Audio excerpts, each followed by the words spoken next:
ఓం సాయిరామ్. బాబా భక్తులందరికీ కూడా నమస్కారం అండి. అందరూ కూడా సుఖంగా సంతోషంగా ఎప్పుడూ కూడా ఆనందంగా ఉండాలి అని చెప్పి ఆ బాబాగారి తరపున నేను కూడా మనస్ఫూర్తిగా కోరుకుంటున్నాను. ఈరోజు బాబాగారు అందించే సందేశం ఏంటి అంటే కనుక, తల్లి, ఇది నీ పూర్వీకుల సందేశం, అర్జెంటుగా నువ్వు ఇది విని తీరాల్సిందే, టైం లేదు తల్లి, ఈ మాట నిన్ను నీ యొక్క దరిద్రం అనేది విననివ్వకపోవచ్చు అని చెప్పి ఏదో తెలియని సందేశంతో బాబాగారు మన ముందుకు వచ్చారండి. మరి ఆ సందేశం ఏంటో మీరు పూర్తిగా తెలుసుకోవాలి అంటే వీడియోని చివరి వరకు చూస్తేనే అర్థమవుతుంది. వీడియోలోకి వెళ్లే ముందు చాలామంది కూడా చెప్పుకోలేనటువంటి సమస్యలతోటి సతమతమైపోతూ వాటిని ఎలా తీర్చుకోవాలో తెలియక ఇబ్బంది పడిపోతూ ఉంటున్నారు. అటువంటి వారి కోసం శ్రీ షిరిడి సాయిబాబా ఆశీస్సులతో జ్యోతిష్యం చెప్పబడును గురూజీ శివరామరాజు గారు. Phone number 9959942252. మీరు ఇప్పటి వరకు ఎన్నో చోట్ల జ్యోతిష్యం చెప్పించుకొని మీరు ఆశించిన మార్పులు మీ జీవితాలలో జరగలేదని చెప్పి బాధపడి ఉంటారు. కానీ ఇక్కడ అస్సలు అలా జరగదండి. మీ సమస్యలు ఏవైతే ఉన్నాయో, ప్రేమ, పెళ్లి, ఉద్యోగం, రాజకీయం, సంతానం లేక ఇబ్బంది పడుతున్నా, భార్యాభర్తల మధ్య గొడవలున్నా, అప్పుల సమస్యలున్నా, శత్రువుల సమస్యలున్నా, అవేంటో గురువుగారికి వివరించి చెప్పినట్లయితే వాటికి తగిన పూజలు చేసి గురువుగారు మీకు రోజులలోనే పరిష్కారాన్ని చూపిస్తారు. గురువుగారు చెప్పింది చెప్పినట్లు 100కు 100% జరిగి తీరుతుంది. నమ్మకంతో స్క్రీన్ మీద కనిపిస్తున్నటువంటి నెంబర్కి కాంటాక్ట్ అవ్వండి. అలాగే భార్యాభర్తల మధ్య వశీకరణ, స్త్రీ మరియు పురుషుల మధ్య వశీకరణ 100% జరపబడును. ఎటువంటి సంతాన సమస్యలకైనా కానీ గురువుగారి దగ్గర చక్కటి పరిష్కారం అనేది దొరుకుతుందండి. మాకున్నటువంటి ఎన్నో రకాలైనటువంటి సమస్యలను గురువుగారు రోజులలోనే పరిష్కరించారు. అలాగే మీ జీవితాల్లో కూడా సంతోషాలు, ఆనందాలు, అదృష్టాలు నిండాలి అనుకుంటే వెంటనే మీరు ఇప్పటి వరకు ఎన్నో ప్రయత్నాలు చేసి ఉంటారు కదా, చివరి ప్రయత్నం అనుకోనైనా కానీ స్క్రీన్ మీద కనిపిస్తున్నటువంటి గురువుగారి నెంబర్కి కాంటాక్ట్ అవ్వండి. సమస్యల నుంచి బయటపడి జీవితంలో ఆనందంగా ముందడుగు వేయండి.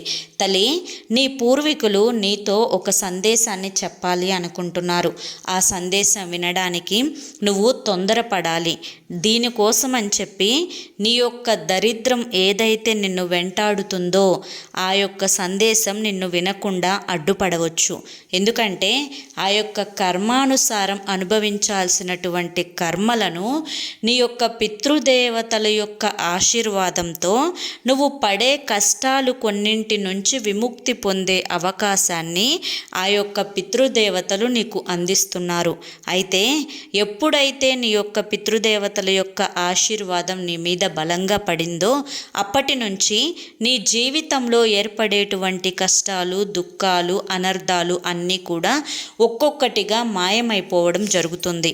అయితే ఇక్కడ నువ్వు వినాల్సినటువంటి ముఖ్యమైన మాట ఏంటి అంటే కనుక, నీ జీవితంలో ఇప్పటి వరకు ఏవైతే సమస్యలు నువ్వు అనుభవిస్తున్నావో, ఏ కష్టాలు నిన్ను నిద్ర పట్టనివ్వకుండా చేస్తున్నాయో, ఏ అపనిందలు నువ్వు మోస్తూ ఉన్నావో, నువ్వు ఇష్టపడినటువంటి జీవితం ఏదైతే ఉందో దానికి వ్యతిరేకమైనటువంటి జీవితాన్ని నువ్వు అనుభవిస్తున్నావో, ఎవరైతే నీ యొక్క పెద్దలు, నిన్ను ఇష్టపడిన వారు, నిన్ను ప్రేమించిన వారు, నిన్ను అల్లారు ముద్దుగా పుట్టిన దగ్గర నుంచి ఎంతో ప్రేమగా చూసుకునేటువంటి వారు ఎవరైతే ఉన్నారో వారు నీకు చెప్పినటువంటి మాటలను నువ్వు మరిచావంట.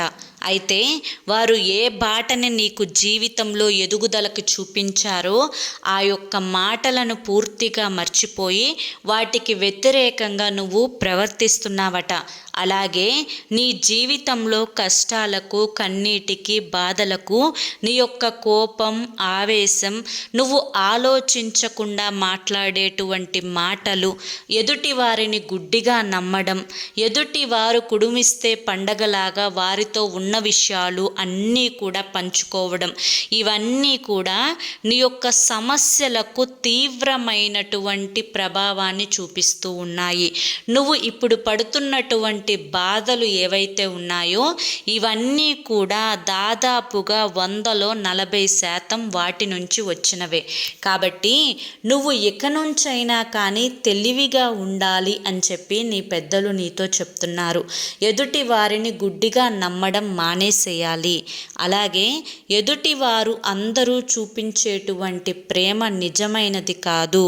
నువ్వు ఎదుగుతుంటే నీ మీద ఈర్ష్యను, అసూయను, ద్వేషాన్ని, విషాన్ని కడుపులో నింపుకొని పైకి మాత్రం నిన్ను పొగుడుతున్నటువంటి నటించే వారితోటి నువ్వు ముక్కుసూటిగా వ్యవహరించకుండా మొహమాటంగా వ్యవహరిస్తూ ఉన్నావు. దానివల్ల ఇప్పటి వరకు ఎన్నో అనర్థాలు అనేవి జరిగాయి. ఇకపైనైనా కానీ నువ్వు తెలుసుకోకుండా ఇలాగే ఉన్నట్లయితే మరికొన్ని అపార్థాలు అనేవి ఏర్పడటంతో పాటుగా కొన్ని నష్టాలు కూడా జరిగే అవకాశాలైతే కనిపిస్తూ ఉన్నాయి. కాబట్టి ఎవరైతే నీ యొక్క శత్రువులు ఉన్నారో వారితోటి నువ్వు ముక్కుసూటిగా వ్యవహరించి తీరాల్సిందే. లేకపోతే జీవితంలో చాలా నష్టాలు నువ్వు చూడాల్సి వస్తుంది బిడ్డ. అదే విధంగా నువ్వు కొంత ఓర్పుని కూడా వహించాలి అని చెప్పి నీ పెద్దలు చెప్తున్నారు. నీకు ఎప్పుడైతే కోపం, ఆవేశం, ఇంకా వచ్చేసి నన్ను ఒకరు ఒక మాట అన్నారు, నేను వారిని ఖచ్చితంగా ఏదో ఒక రకంగా మానసికంగా అని తీరాల్సిందే, వారి ఎదురుగా సూటి పోటీ మాటలుగానైనా కూడా అని తీరాల్సిందే అని చెప్పి అనుకునేటువంటి భావన ఏదైతే ఉందో ఆ భావనని కూడా నువ్వు మార్చుకోవాలి. ఎదుటి వారు కుక్కల్లాంటి వారు. కుక్కలు ఎన్నో అరుస్తూ ఉంటాయి. ఆ కుక్కలతో పాటు నువ్వు అరవాల్సినటువంటి అవసరం లేదు.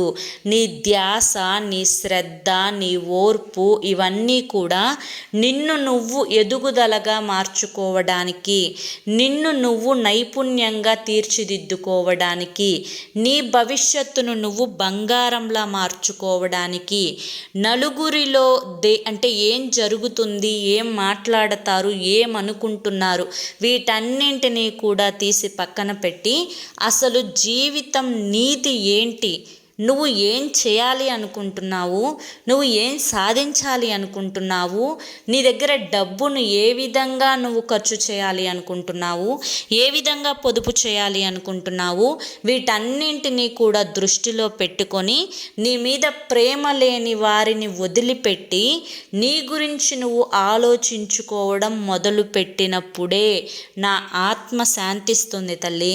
ఎందుకంటే నేను బ్రతికున్నప్పుడు నీకు ఎన్నో విషయాలు చెప్పాను. ఇప్పుడు ఈ విషయాలన్నీ చెప్పడానికి నీ కళ్ళ ముందు నేను లేకపోవచ్చు, కానీ నా మాటలు ఎప్పుడూ నీ చెవిన వినపడుతూనే ఉన్నాయి. కానీ ఒక్కొక్కసారి చెరువులో మునిగిన వాడికే లోతంత తెలుస్తుంది అన్నట్లుగా నువ్వు బాధల్లో ఉండి నువ్వు ఆ అనుభవాన్ని అనుభవిస్తున్నప్పటికీ నా మాటలు గుర్తు చేసుకొని కాస్తంత పాటించే ప్రయత్నం చెయ్యి.